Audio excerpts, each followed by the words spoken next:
Akala ko, ako lang, marami yung nag-take ng exam na yun. Tapos para kayong classroom. Government kasi yun eh. Na ano, pina-exam. Tapos may mga visual aids, mga ano, mahirap siya. Hindi ko alam kung paano ko siya ikikwento eh, pero siguro yung mga ano na lang, yung mga kung ano yung mga ano niya, yung iba-ibang part niya. Yun. Pupuntahan natin ang aking asawa. Grabe ngayon. Uminit ng todo. Hindi naman todo, pero yung alam niyo yung uminit na nagtunaw yung ano, yung mga yelo sa kalsada. Tapos basta nagtunaw, tapos biglang naglamig. Yung ano, yung mga salamin kanina ng sasakyan, ano eh, puro frozen. Andulas ng daan. Kasi mga bandang alas 2, meron akong pinuntahan. Ang daming ano, yung na-ditch sa may mga gilid ng ano, ng daanan. Usually mga ano, mga kotse, mga two-wheel drive. Sa sobrang ano, madulas. Yung unting ano mo lang, kahit yung dire-diretso ka lang natakbo, may time na biglang gumaganon eh. Kaya may mga time na nakakatakot talaga mag-drive eh. Buti na ano, pagka ganun, pino four-wheel drive ko na talaga. Mas ramdam mo, mas control mo yung sasakyan mo pagka ganun. Tapos pagka nag-brake ka, ang tagal. Lahat nag-brake ka, mga 3 sasakyan eh, bago kayong hihinto. Kasi ano eh, kahit apaka mo yung brake, wala, hindi humihinto ka agad. Ang sabi, may napanood ako sa YouTube, alam niyo naman, may ano tayo sa University of YouTube eh. Akala ko kasi dati, pagka kunyari ganyan, yung ano, nagda-drive ka, magbe-brake ka, tapos ayaw kumagat ng brake mo. Alam mo yung ano, yung nararamdaman mo yung brake mo na ano, umaangat baba, angat baba. Akala mo merong ano, nakadikit na mga yelo, yung ano, yung brake mo. Yung gumaganon-ganon, no, umaangat baba. Akala ko dati, pagka magbe-brake ka na ganun, para effective, apak, bitaw, hindi raw. Mas maganda raw pagka kunyari nagbe-brake ka ng ganyan, ipakan mo lang ng ano, naka-pressure ka lang ng apak. Huwag mo yung angat, baba. Kasi raw, kaya nga meron kang ABS, yun na rin yung ginagawa ng ABS. Siya na yung nag-a-adjust sa paghinto mo. Pero ang pinaka-safe pa rin na gawin, yung ano, yung malayo pa lang, mag-brake ka na. Kasi may mga time talaga na wala, ayaw talagang kumapit ng preno. Ma-aksidente ka talaga pagka ganun. Pagka yung ano, yung nagmamadali ka. O kaya yung ano, pagka dito, huwag ka nang hahabol ng ano, ng kunyari, yelo. Magre-red na. Yung pag ginagawa natin sa Pilipinas na, 'di ba sa atin, green, go, yellow, bilisan mo. Tapos pag red, mas bilisan mo habang wala nakatingin. Mali 'yun ah. Pero yun kasi yung joke sa Pilipinas, 'di ba? Hindi mo pwedeng gawin dito 'yun. Pagka nakita mong malayo pa lang, yellow na, huminto ka na. O kaya pagka yung malapit ka na, green, tapos biglang nagdilaw. Wag mo nang ano, wag ka nang magdalawang isip na magbe-brake ka pa. Puta, hindi kayo hinto sa gusto mong hintuan. Ano ka ba, dire-diretso ka pa rin. Pag nag-brake ka nun, hihinto ka sa gitna ng ano, ng intersection. Maka-aksidente eh. Kaya pag ano, ituloy mo na lang. Ewan ko kung nagme-make sense yung sinasabi ko, pero ano eh, iba-iba talaga yung experience ng pagdadrive dito sa Canada. Usang alaw, nakakatakot. Time talaga nakakatakot. Kahit yung ano, pagka nagyaya yung ano ko, yung misis ko na pupunta sa Winnipeg, dadalawang isip ako. Kasi 2 hours drive yun, kaya lang dadaan ka sa ano, pinaka-highway nila dito, yung ano, Highway 1. Ano yun, ang max speed doon, ano, 110. Tapos, dadagdag pa sa ano ko, yung takot ko, yung ano ba yun, yung meron taga dito na tropa, ano, na aksidente siya. Yung sasakyan niya, total wreck. Pero maganda rito, pagka mga ganyan, yung insurance, ano, talagang pinalitan mo yung sasakyan. Yun lang kagandahan dito, ano, mas, ano yung mga insurance dito, maayos. Pero pusang ano, nakakatakot yung ganong experience. Gumulong-gulong daw siya eh. Nagmamadali daw siya nun, pabalik siya ng Brandon, galing Winnipeg, pusang alaw. Ayoko ma-experience na ganon, tapos kasama mo yung pamilya mo. Kaya nakakatakot mag-drive eh. Pero ito nga pala, kaya ako sinabi na nag-drive ako nung kaninang tanghali. Ano yung ano ko, yung sinasabi ko na exam, yung sa ano pala yun, hindi ko pala pwede siyang ikwento ng ano, ng detalyado. Pagdating mo dun sa ano, sa exam, ano, hindi mo na siya ano, may nakalagay na dun na yung sa hindi ka pwedeng magkwento or kahit ano sa about sa tinake mo na exam na yun. Akala ko ako lang, marami pala yun yung exam na yun. Ay marami yung nag-take ng exam na yun. Tapos para kayong classroom. Government kasi yun eh. Na ano pina-exam.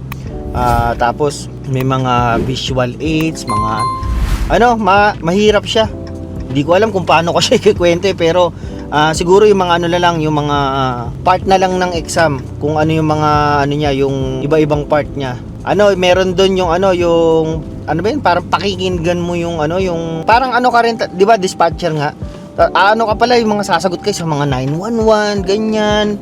Meron yung mga naaaksidente na ano, na tapos kukunin mo yung mga detalye nila, yung mga ganun, puta, under pressure, yung mga ganun na ano na senaryo. Sabi ko, puta, mahirap to, parang hindi ko kaya to. Kaya nung nandun na ako, hindi na ako nagdadalawang isip na ako. Ayoko na ganun trabaho, parang ano raw eh. Kaya pala madalas yata yun na ano na nababakante kasi yung mga nakakapasa daw doon tapos dumadaan na raw sa training na ano, nai-stress, parang nade-depress kasi ano eh, tumatanggap ka ng puro ano, kadalasan mga negative na mga tawag, yung mga ganun. Parang ano sila, nadadala nila sa buhay nila yung ganung ano, mga pakiramdam. Ano, kumbaga, hindi raw tumatagal yung mga nagti-training, kaya minsan hindi raw sila natutuloy. Kaya pala laging ano, hiring. So ang alaw yan. Pero ano, sa tingin ko rin, yung sa nung ako na yung nandun na sa ano sa exam pero tagilid yun. Ano eh, parang ano siya, puro mga real life scenario. Kaya parang ano, ang hirap.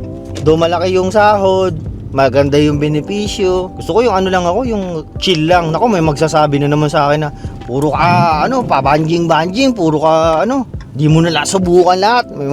May nagko-comment na ganun sa akin eh. Nagagalit eh. Sabi, ano raw ako, hindi ko raw siniseryoso yung mga ano, yung nawala akong trabaho, dapat daw maghanap ako ng trabaho. Tapos tinuturuan pa ako kung anong gawin, mag-trades daw, pumasok ka sa trades, mga ganun. Tama naman yung sinasabi niya, kaya lang yung way ng niya, yung pag-comment niya, akala mo minamanduhan ka na eh, parang, mukhang matanda eh. Hanapin niyo sa Facebook page ko, nandun siya. Ano, ayoko nilang pangalanan. Kung napapanood mo to, kuya, ganun yung dating ng mga comment mo. Okay lang naman, tama naman yung mga sinasuggest mo. Kaya lang, yung way ng pagsasalita mo, akala mo, ano ka na eh, napaka master mo na yung lahat eh, no? Ikaw yung nakakaalam eh, no? Yung pa naman yung mga sinasabi ko na kinakasalan ko sa ano, dito sa Canada, yung pag yung mga tumagal na, akala mo napaka-perfect na eh. Maraming mga gasa sa video na to. Ganun kasi yung pakiramdam ko. Ewan ko dun kay kuya. Tama naman yung sinasabi niya, pero ano, nakakabuisit lang yung pagka nababasa mo sa comment. Minsan dine-delete ko na lang. Pero balik tayo dun. Mahirap yun. Yung ano, yung inano ko na exam yun. Tapos siguro parang mga yung nag-take kami, parang mga 30 kami. Iba-ibang lahi pa, hindi yung ano lang, hindi lang mga Asian, puro may mga puti, may mga itim, may mga Indiano. Akala ko nung una mga basta-basta lang kasi sinasabi ng misis ko yung mga ano lang, parang hindi, magte-take ka ng call, mga ganyan-ganyan, puta. Hindi ko alam, ano pala, yung ma-pressure pala yung trabaho na yun, puta. Kung ma-select, okay lang. Ano yun natin, blessing yun eh, di ba? Kung ano man yung maipasa natin, ano tayo, magiging grateful tayo kasi ayun nga, wala tayong sahod eh, di ba? Pero ganun. Ikinuwento ko lang sa inyo yung experience ko dun sa ano, yung kung paano yung tinake ko na exam ngayon. Wala naman ako sigurong binayolate sa mga sinabi. Ano lang, parang generalize ko na lang kung paano yung nangyari. Hindi ko kasi pwedeng i-detalye eh. Kasi nakalagay dun sa manual, nakalagay sa ano na hindi mo siya pwedeng ikwento ng kahit sa ano. Tapos ganito, binablog ko pa. Madilim na. Nakakapagtaka lang talaga yung ano, yung panahon. Biruin mo kalagitnaan ng ano, ng January, biglang umiinit. Ang masama no, nang kakapal ng snow, biglang iinit, matutunaw. Tapos biglang lalamig, ang dulas. Buti na lang naka-track tayo na medyo matatag. Kampante ako mag-drive. Kahit kampante ako mag-drive, pagka yung pang malayuan, ibang usapan na yun. Lalo na sa Winnipeg. Kagahapon nga nanonood kami ng misis ko ng ano eh, ano ba yun, yung pagdadrive. Kasi nanonood kami kay Inags. Shout out kay Inags. Idol natin yan eh. Idol natin yung kalbo na yan eh. Unti na lang, kapareho na si Inags eh. Inags, pag nagpakalbo ba ako, pwede tayong collab. Kalbo collab. Ngayon kasi hindi pa eh, panuters pa lang ako eh. Pero ang sarap, nasa Pilipinas kasi si Inags. Pinapanood namin ng misis ko. Tapos, yun nga, makikita mo yung yung kalsada ng Pilipinas. Diyos ko po, parang hindi ko na kayang mag-drive doon. Pero yun lang, nandito raw yung misis ko eh, sa superstore. Ito ko na lang daw siya susunduin. Hindi ko alam kung baka may binili na naman yun. Sahod eh. Naman yung misis ko eh. Kaya kung saan ko dinadampot eh. Kasi maraming laging gustong bilhin. Dapat mabait tayo sa misis natin, di ba? Sige na. At mahaba na naman tong i-edit ko na to. No? Like, share, subscribe, mga alam nyo na yun eh. Sige na, paalam.